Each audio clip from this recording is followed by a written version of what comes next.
Hey guys, it's Robin and Miss Mocha.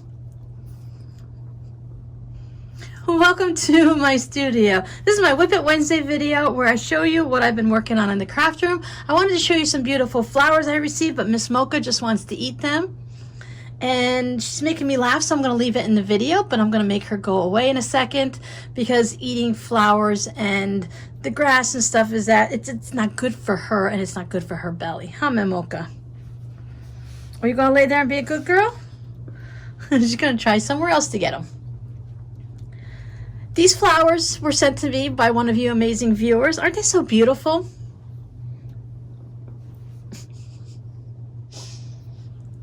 They are 5 or 6 days old right now, so they've been lasting really well. I keep them in here in the studio with me, and when I leave at the end of the day, I close the door so the cats don't get them.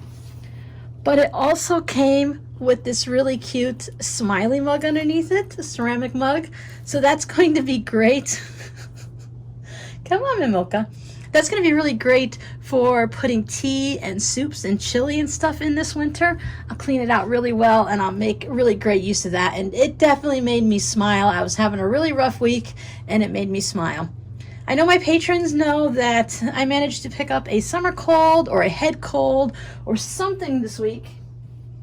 Haha, Mimoka, what are you going to do now? She's going to go pout in the corner. Isn't she got such some beautiful markings? But I was down and out for most of the week. As I'm starting to feel better now at the end of the week, I was noticing a little bit of a trend.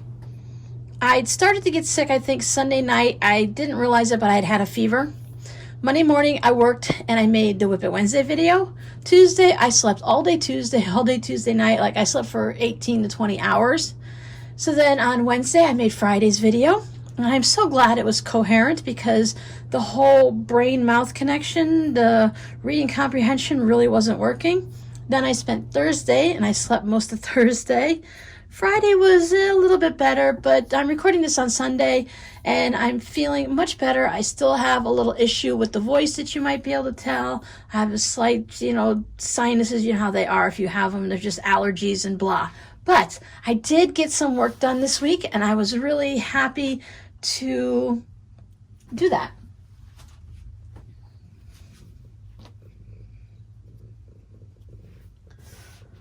So I showed you how to make this block, and I did turn this one into the X block. I was trying to decide, I wanted to use it in a tote bag. So did I want to have it in the zigzag in a tote bag, or did I want to go ahead and make some blocks? I put the flowers over there, so she's trying to slowly sneak over to get them. She's thinking she can stretch, but there's a big hole in between two tables there. She'll never make it. Then I decided that the blocks are just a little bit too big for a tote bag to get the nice zigzag look, because if I make the tote bags between 16 and 18 inches wide and the blocks are 4 inches wide, I don't think like 3 zigzags, 4 zigzags are really going to be nice. So I decided that I will do an X for one side and an O for another, and I will turn this into a Franken-tote. I was a little disappointed I didn't have any more of this pink because this is purely scraps. I didn't have any yardage of it. So I went ahead and I just used the blender pink that I had, but it's okay. They're going to be on either side of the bag, so it'll blend in. It'll be okay. And then I'll just go ahead and border it out and maybe put some gray around it just to make it stop so that these little gray strips here have a frame around it and it just finishes it out. I could put some type of a block there and figure it out how to make that come to a point, but that's like too much work. So I'll just do those on either side and turn those into some Franken-totes or into a Franken-tote.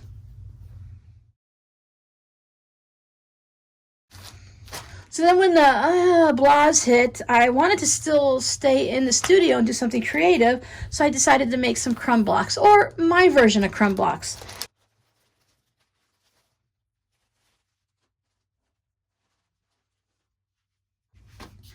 I've never been a stickler to be exact on something. Like if you want to call it a quilt and all it has is minky backing and a quilt top on it and there's not 3 layers, I'm not going to give you a hard time and say it's not a quilt, because a quilt has batting, it has 3 layers and all that. It doesn't bother me. My crumb blocks don't have the little itty bitty tiny triangle pieces. They do have some small pieces in them. I do use little bits, or it trims down to where you have some smaller bits, but I like to use squares and rectangles. And if I end up using larger bits in it, it does not bother me at all. I could call these scrappy blocks, but I don't know, crumb blocks just sound a little bit better. It's more fun to say. And there are some small pieces. So I did the purples. I already had some greens that I worked on last Saturday with you all, but I went and finished them up and made a whole bunch more.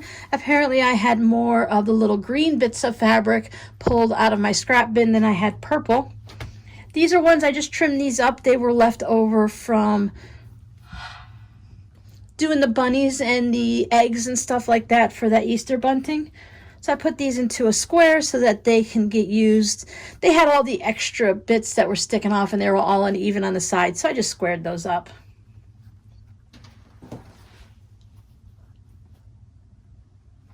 So that gives me 2 colors. Now I can go through and I'll pull another color out and work on that. Maybe I'll just do one a week or one every couple weeks.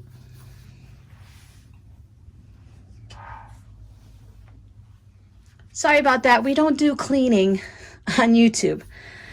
Anywho, I'll pull out another color. Sorry about that. I'll pull out another color and I'll work on one each week, every other week, whenever I feel like working on a few crumbs. I did really enjoy having my bin just full of my scraps, and I could easily pull through it and go ahead and stitch. And eventually, it didn't take me very long. I just took a day to finish these up, and I finished these on the same day, I believe. And while I wasn't really feeling good and my brain was kind of fogged up, I thought that was pretty good that I could do these. Now, they're only 4.5 inches, so it goes a lot quicker than if you were doing a 6-inch block or 6.5-inch block.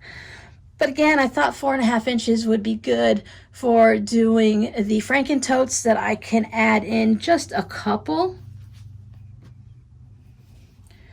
If I want to put just a couple in, put 1 in, put 4 in, or if I want to do a rainbow once I have all the colors done, it'll give me a source to pull into quickly. So as I need just a little bit,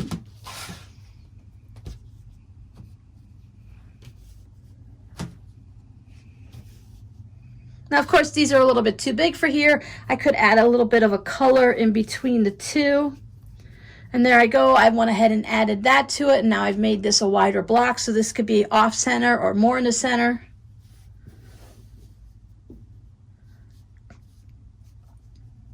Without seam allowances, that's 15 inches. So I could probably add something off to the side.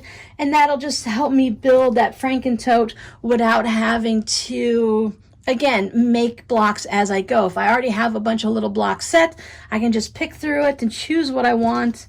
And it'll just be a fun experience. I don't mind adding a block here or there to make a Franken tote, but it's really fun to me and creative to figure out how to get these blocks that are made and these blocks that are made together and working cohesively to make it look like a nice tote. I started working on another project. I promised my daughter many months ago, earlier this year, heck, it could have been last year for all I remember, but she has this channel that she watches here on YouTube. I believe it's called Summertime. I'll correct it down here if I'm wrong, and I'll put a link down below in the description box, but they do Call of Duty, a video game channel, and she wanted to send them a little bit of a small wall hanging, a little art quilt, something for them to have that has their logo on it. I guess someone had sent mug rugs, and she's like, oh, my mom makes stuff, let me ask her. So I got rooked into this because her mom is nice and said, oh, sure, that sounds like fun. It'd be a lot of creative fun to do. Let me go ahead. I pulled out some black for the palm trees. And what it is it has the setting sun look like this. You see this a lot where the sun is setting and kind of melting into the water. There's the palm tree. This is the reverse of it because I'm using the heat and bond. And then there's a couple black palm tree leaves and then a bunch of green ones. I'll show you my progress. Now, of course, there's 3 people on this channel, so she wanted one for each of them. And if I'm going to make 3, I'm going to make 4, and I'm going to keep one for myself and turn it into, yes, a Franken tote. So what I have so far, I decided that batiks was the way to go. It would give me this, the setting sun is this yellowy orange thing, and I really wasn't going to try to do that with fabric. You really need to either do it in some type of a watercolor or in the batiks. So I have this batik. This is my setting sun. Then I have just cut 4 squares. I went with, they're like 14 inches wide and it's about 12 or so inches tall. Actually, I printed this out and I laid it down on the page and I'm like, okay, does this look like about the right size for you? And she's like, yeah, that looks good. So I got enough background around the sun. And I did cut out the 4. I have my heat and bond on the back. I just do it around the edge, just enough to hold it down. And I started working on one just to see how it would work. So there is the black palm tree in the background. There's this light color strip that goes underneath it. It's blue with like white highlights. So I had this fabric and I went through and picked out a strip that had like the lighter sections of it, but gave it a little bit of movement. So that will go underneath it like that. And that gives you that little bit of where the light's shining on it and it shines back. So when the sun's hitting at the horizon, that's my phone. At the horizon, again, I'm doing all 4 at the same time because why do 1? I had to stop here because I want to stitch these down. And I want to stitch the layers as I go. So I need to stitch these black palm fronds down. And I haven't actually made the green ones into the palm fronds because you've got to cut into them. But I have one that's going to go there. I put the number on the back of them that matches the face of a clock so that I know where they go. I believe they had 8 of the green ones on theirs, and 8 is, you know, you're supposed to do like odd numbers, and 8 there just wasn't enough room to have them all. And I used this green fabric, and I just cut down, I added it all the way down to the side. You see where I just cut it? So that I had the different colors as they went, so that you can kind of have a different movement with each of your palm fronds. Now, of course, as I said, they're going to need to be cut out and they're going to need to be placed all nice and neat. But this just kind of gives you an idea of where it's going.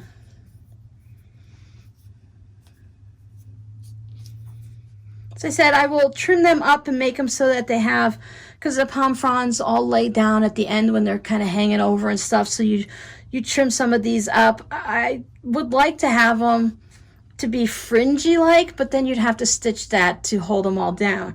I had thought about taking them and making them 3D and stuff, but then I thought, Robin, you're making this for your daughter for a Call of Duty gaming channel that doesn't quilt, and you have to make 3 of them, and you're making 4 so you can use one too. Why are you giving yourself so much trouble when you have to do 7 leaves times 3? No. On the 4th one, I might go ahead and try making them 3D, but for these, they are all getting stitched down. So as I said, after I get them all cut and fringed out like looking, I'll do a little bit of the roughly here and a little bit of the chunky like there, just to give it some different looks and a little bit of a different depth. And then I might go ahead and stitch the orange down first and then stitch the black down, because the black covers up some of the orange. So I want to make sure, I don't want to put orange thread on the black part of the palm tree, and I don't want to put black thread on any of the other parts. So it's going to be one of those layering things that you stitch down as you go. So I tried with one just to see how it looks. By that time, it was the end of the day. I'd had enough and I was ready for another nap. So these are all cut out and just ready for me to go ahead and take some nice little thin snips and go ahead and get those trimmed up. So that was a really fun project to work on. Projects like this take so much prep work and it takes so much time that you can easily spend 8 or 12 hours working on it until you get to the point where you're actually turning it into some type of wall hanging or art quilt. It's always a good idea to keep everything corralled so you don't lose your pieces. One of the things that made me happy is, since I did the window technique on these, after I cut all of this heat and bond away before it was fused to anything, then I can take those circle pieces and I use it for all of my palm fronds. And you can see they have that curve to it. So I could just lay them almost along the edge and trace them out. So I was able to use all of the circle inserts from those four and then just some extra scraps that I happen to have. Now this batik I really love. This definitely has a gorgeous watery look to it. It's a little bit lighter than what you're seeing in the camera possibly. But I love the movement it has. And I thought that would be great for the sky. The background on theirs, you'll be able to see it if you click over to the channel. But it's kind of a dark blue going into a purple. It's very flat because, of course, it's not like this. You know, we're not working in a 3D. You're doing a graphic and stuff like that.